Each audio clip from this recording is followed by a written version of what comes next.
In this video, we are going to talk about the properties and changes of matter. We start by the properties. So, all matter has chemical and physical properties. For the physical properties are the characteristics that can be measured without changing the composition of the sample. For example, the volume of a matter. Also the color of a matter or the mass of a matter. The melting point of a pure substance.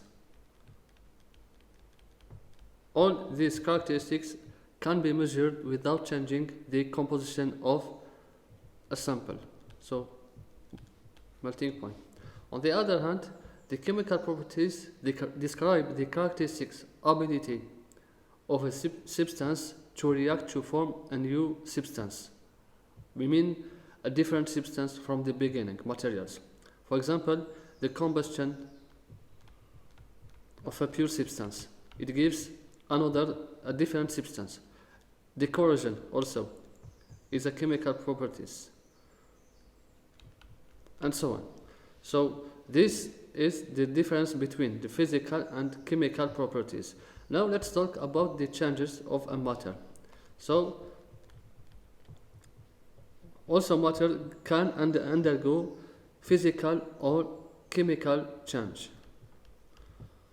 So we have physical change and chemical change. We start by the physical change. So in a physical change, we have the beginning materials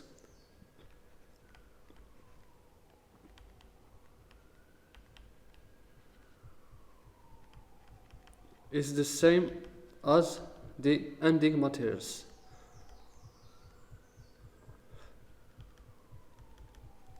We mean here that the composition does not change. The identity of the sample is the same either at the beginning or at the end of the physical change. So, but there are other properties that can be changed. For example, an ice cube.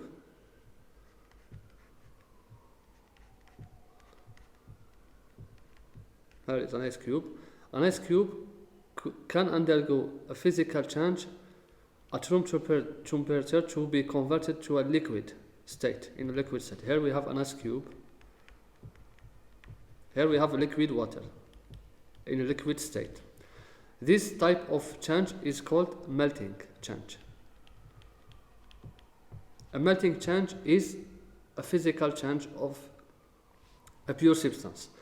Also, the liquid state could also undergo a physical change to be converted to a gas state. So here a liquid could change to a gas state.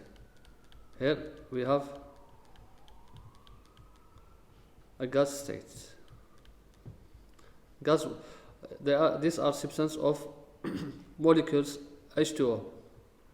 So this physical change is called vaporization.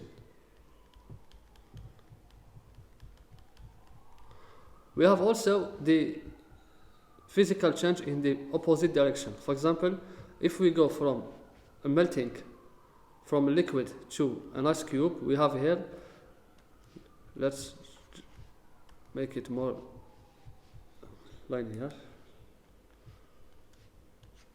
So we have the opposite direction.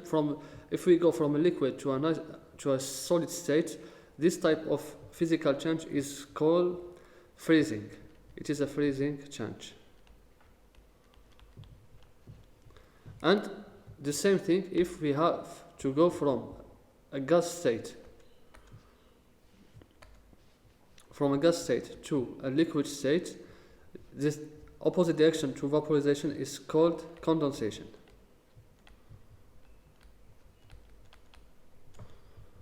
So there are for the different types of physical change that a matter can undergo.